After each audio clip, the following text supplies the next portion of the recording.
Elas têm mentes brilhantes. Dados da Organização Mundial de Saúde apontam que 5 em cada 100 pessoas no planeta são superdotadas. Por aqui, a estimativa é de que 10 milhões de brasileiros tenham altas habilidades. E o que fazer para identificá-los? Como eles são tratados no país? De que forma se dá o acesso à educação? As respostas para todas essas perguntas, agora no Repórter Justiça.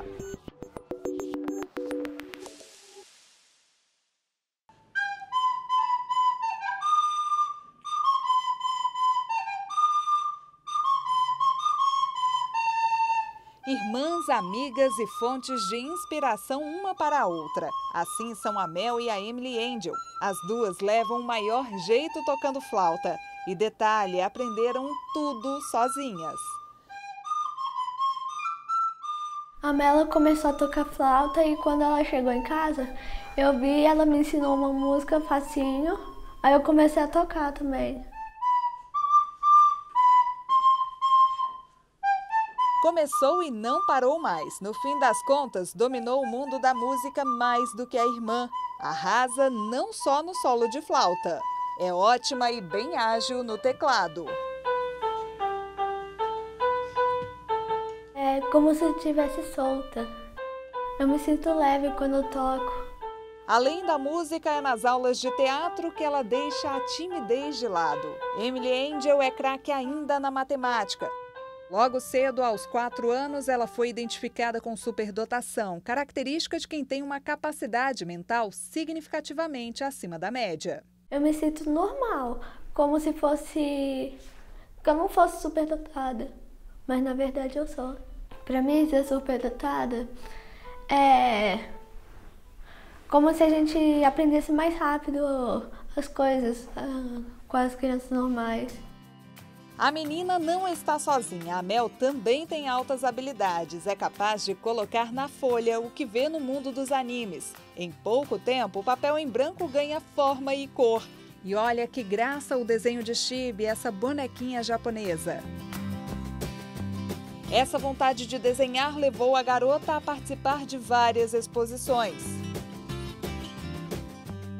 Com os desenhos veio o gosto pela literatura. No currículo, 3 livros escritos. Para meninos e meninas, deve ser lançado ainda este ano. Fala de diversidade. E nessa cabecinha pensante, já há planos para um novo projeto. Estou pensando em escrever um mangá de aventura. Sobre 2 crianças que, numa excursão à NASA, acabam se separando do grupo e entram numa sala de lançamento, onde eles acabam viajando no espaço e conhecem um novo planeta. E essas habilidades vêm praticamente de berço. Esse livro aqui, por exemplo, A Cigarra e a Formiga, foi feito pela Mel quando você tinha 2 anos. E a riqueza de detalhes é bem impressionante. Só que o que impressiona também é que todo o texto foi feito por ela. E contando a história exatamente do quê? Minha mãe ela me contava essas histórias, então eu resolvi colocar ele no papel. Escrever a historinha. Ela sabia falar, ela sabia escrever também, mas ela ainda errava em algumas palavras, né? Mas ela falava de acordo com a sonora dela, ela escrevia de acordo com a sonora. Então, às vezes, ela escrevia formiga com U. Uma vez, quando ela adotou um cachorrinho, ela escreveu uma plaquinha, Roebi do cachorro, porque o cachorro costumava subir o quarto e subir as escadas e entrar no quarto dela, então ela fez uma plaquinha. Ela sempre foi assim muito o que ela tentava assimilar, ela colocava no papel. Achou a Mel avançadinha aos 2? Então dá uma olhada nesse vídeo. Ela tinha de 6 para 7 meses quando começou a andar e falar. A Mel, com 7 meses, ela já falava de tudo, né? Com 6 meses, ela começou a gesticular algumas coisas, ela já pedia algumas coisas. Com 7 meses, ela começou a andar e a falar. Lógico, como um bebê, mas assim, era totalmente compreensível o que ela falava, o que ela pedia.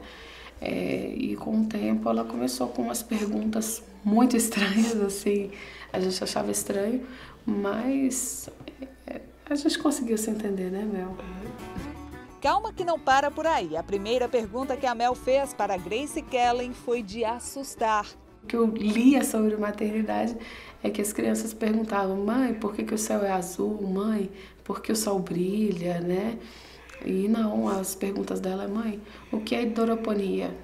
Aí, quando eu comecei a mostrar para ela as letras, aí eu falei: Mel, G de gato. Ela: não, mãe, G de Google. Aí eu olhei assim e falei: ué, mas onde que você está procurando Google, minha filha? Então ela sempre foi muito para frente também. Crianças como a Mel e a Emily Angel são pequenas grandes notáveis. A Organização Mundial de Saúde estima que no Brasil haja pelo menos 10 milhões de pessoas superdotadas ou portadoras de altas habilidades. Mas esse número não condiz com o registrado.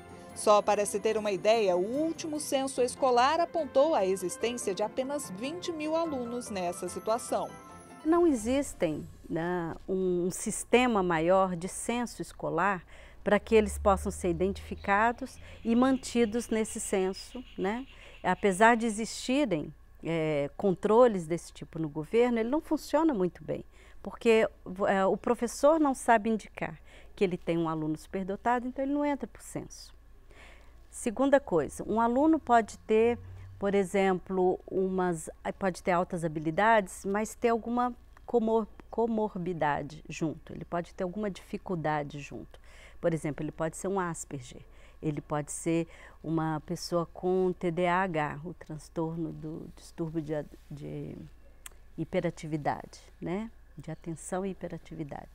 Então ele pode ser um TDAH e aí no censo aparece ele com essa comorbidade primeiro, ele tem TDAH, ele é um Asperger e aí não apareceria a superdotação vinculada a ele. Esse acompanhamento mais próximo é de responsabilidade dos sistemas de ensino. Entretanto, o MEC faz o recenseamento de sua população educacional anualmente e nós temos aí o censo escolar realizado pelo INEP, que capta uma diversidade muito grande de dados a respeito dos nossos alunos com altas habilidades de superdotação. Nós podemos ter dados sobre idade, sobre sexo, sobre regiões, sobre tipo de escola, sobre a formação do professor. Então, são informações que estão no censo que nos dão suporte para a indução de políticas públicas.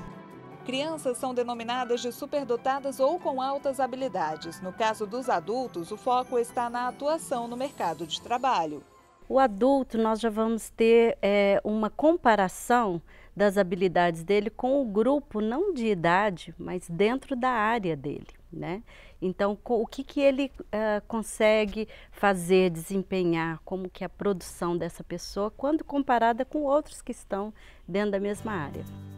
A Grace Kellen era exemplo na turma. Com uma mente brilhante, terminou os estudos antes de todos os colegas. Mas, na época, sofria preconceito por parte de alguns amigos de classe. Era o famoso CDF, né? Antigamente era assim que a gente era chamado. Às vezes a gente era tido como chato, porque sabia demais, era o sabichão, sabidinho, era o metido a sabido, né? O CDF do passado era muito rotulado pelas notas altas em disciplinas como português ou matemática. Ângela é integrante do Conselho Brasileiro para a Superdotação. Explica que não é só a área acadêmica que conta. Daí o porquê dos famosos testes de QI, o quociente de inteligência, estarem caindo em desuso. Antigamente, a gente confiava muito nos testes de QI, que foi um boom, né, da ciência no início do século XX. Então foram feitos muitos testes, inventados muitas coisas para acessar a inteligência humana. A partir lá da década de 50, 60, isso foi se diferenciando, começou-se a ver que a inteligência não era só essa parte acadêmica, né? E que os testes não eram capazes de pegar tudo que a gente considera que seja inteligência. Então começaram a vir testes incorporando a criatividade, mais para frente testes incorporando a sua inteligência prática. Pessoas superdotadas ou com altas habilidades têm uma criatividade aguçada. Geralmente são inquietas, podem ser tímidas ou extrovertidas a depender do meio em que convivem. O desempenho acima da média pode vir em mais de uma área. Mas isso não quer dizer que elas são experts em tudo. É bom saber também que superdotação não está necessariamente associada a um QI elevado. E o fato de termos algumas habilidades não quer dizer que sejamos todos superdotados. Você tem uma habilidade que vem, né, de uma genética que é muito mais ampla do que pai e mãe, né? É uma coisa bem com uma variância maior, mas ao mesmo tempo você tem os estímulos do ambiente. E a gente vê que para que essa superdotação apareça, as duas coisas têm que estar bem em confluência. Por quê? Se eu acreditar que é só genética, então eu vou achar que eu não preciso fazer nada pelo superdotado. A Mel é tão esperta que já pulou etapas no colégio. É a caçulinha do 8º ano. Ela é destaque em português, ciência e geografia. Mas a tal da matemática... Na escola, nem sempre, né, todas as matérias são tão fáceis assim, tipo matemática. Eu não tenho muita prática com matemática. Eu não gosto. O estímulo na casa desse trio de superpoderosas é constante. Tudo sem cobrança, principalmente porque uma entende perfeitamente a outra. Mas ser mãe de superdotadas não é tão simples assim, não. Ser mãe de superdotada é complicado, porque quando a gente é mãe, a gente sempre tem aquela preocupação de estar dando subsídio importante para eles, né? Então, a gente fica com aquela questão, será que eu estou estimulando? Será que eu estou hiperestimulando? Será que eu estou sobrecarregando? Será que eu estou deixando a desejar? Estou deixando que o talento se perca, né? Se me perguntar como é ser mãe normal, eu não sei, mas ser mãe de superdotada é muito gostoso. No próximo bloco, a repórter Renata Teodoro vai mostrar as dificuldades enfrentadas pelos superdotados no país. Ainda faltam infraestrutura e qualificação nas escolas. Você vai saber como funcionam esses colégios e descobrir que o estímulo pode levar um detentor de altas habilidades longe. O repórter Justiça volta já.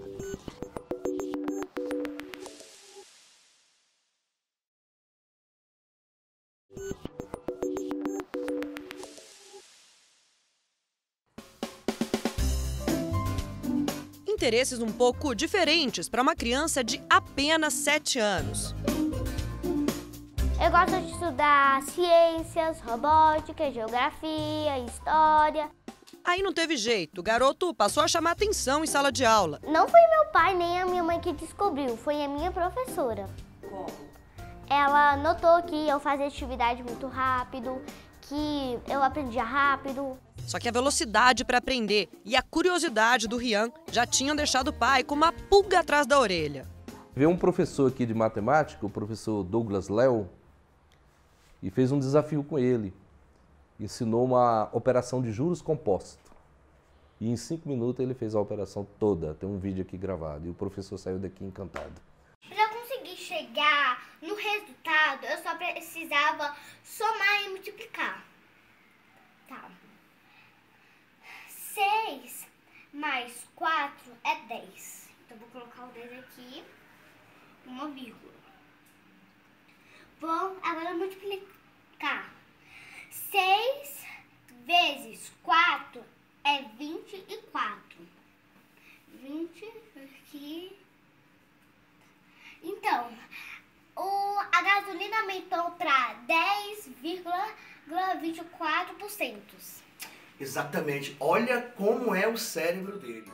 Essa facilidade nunca ficou restrita aos números e equações. Era um episódio atrás do outro, até que o menino começou a ser acompanhado por psicólogos e pedagogos. Não demorou muito e descobriram nele as altas habilidades. Agora, em homenagem ao nosso programa, o Rian está escrevendo o nome do repórter Justiça aqui no quadro. Ele vai escrever direitinho, ó. Parabéns! Ele vai memorizar, memoriza.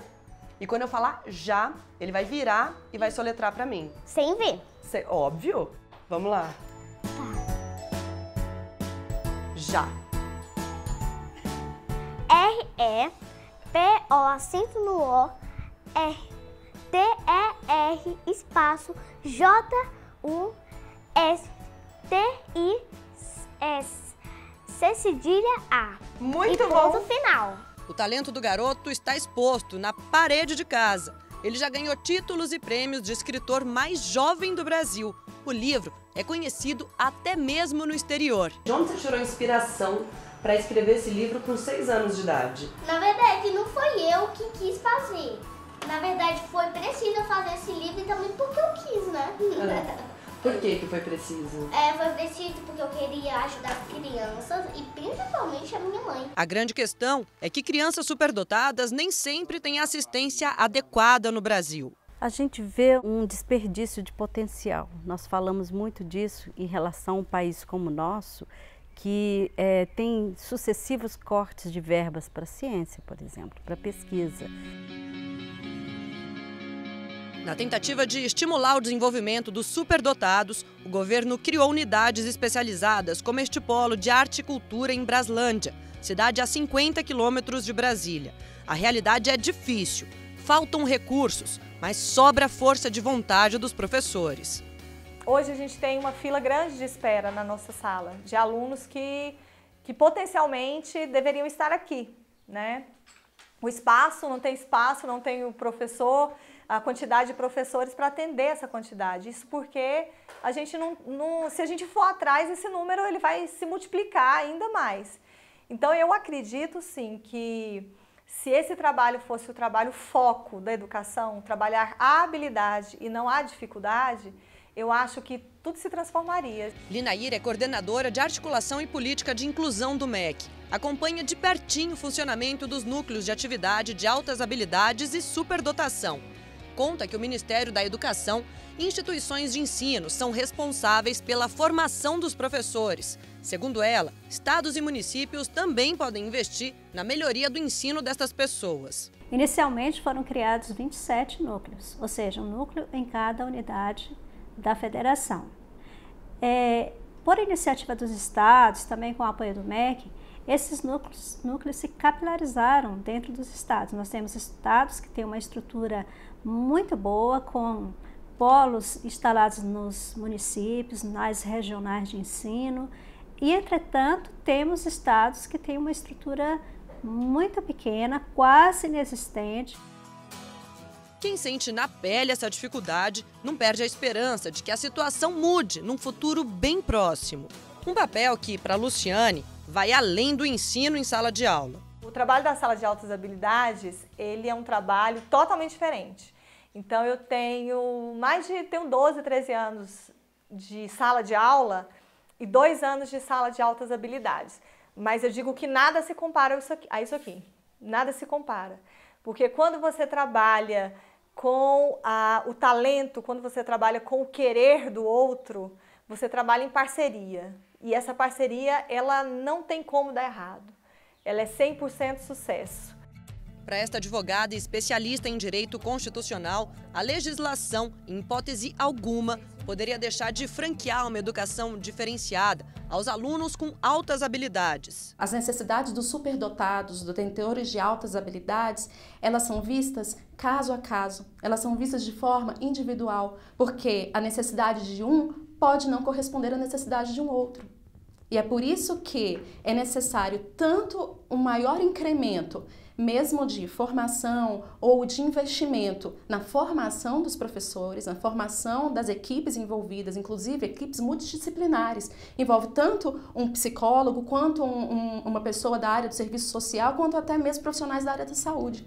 Uma metodologia de ensino prevista em lei. O artigo 54 do Estatuto da Criança e do Adolescente diz que é dever do Estado assegurar a essas pessoas o acesso aos níveis mais elevados do ensino, da pesquisa e da criação artística, de acordo com a capacidade de cada um. Mas na prática não é bem assim. Infelizmente, por parte do poder público, essa atenção acaba sendo às vezes muito pontual. E eu encaro como uma atenção e, na verdade, uma atividade muito heróica de vários profissionais da educação que têm lutado para que os seus alunos, aquelas pessoas que eles observam como merecedores desse tipo de atenção, sejam efetivamente incluídos. porque o objetivo, toda vez que a norma fala de um atendimento específico, um atendimento especial, é de uma educação inclusiva. A necessidade de uma educação que traga o aluno para perto da entidade, para que ele não se disperse. É nessa medida que a gente vai deixar de desperdiçar talentos. A Secretaria de Educação adotou um modelo norte-americano para identificar crianças com altas habilidades. 3 características definem esses meninos e meninas: criatividade, motivação e habilidade acima da média. E isso, gente, em qualquer área. A Vitória e a Mariana adoram produzir texto e elas se destacaram com a linguagem. Até vão ler agora um pedacinho do que prepararam pra gente. Vamos lá, então? Vamos começar com a Vitória. A melhor sala. Eu gosto da sala de recursos porque é uma sala com ótimos professores que gostam de ensinar e gostam de aprender. Na minha mente, eu penso em um Brasil sem corrupção, com um presidente honesto que não seja corrupto. Se o nosso Brasil não tivesse corrupção, seria um país melhor do que vemos hoje. O Estado deve ser o primeiro, não é? Eu diria que não deve ser de governo, mas deve ser uma política de Estado.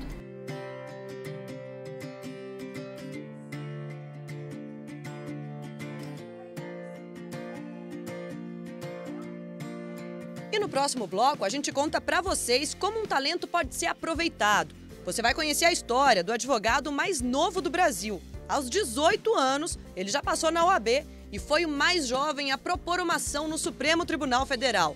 Não saia daí, é já no Repórter Justiça.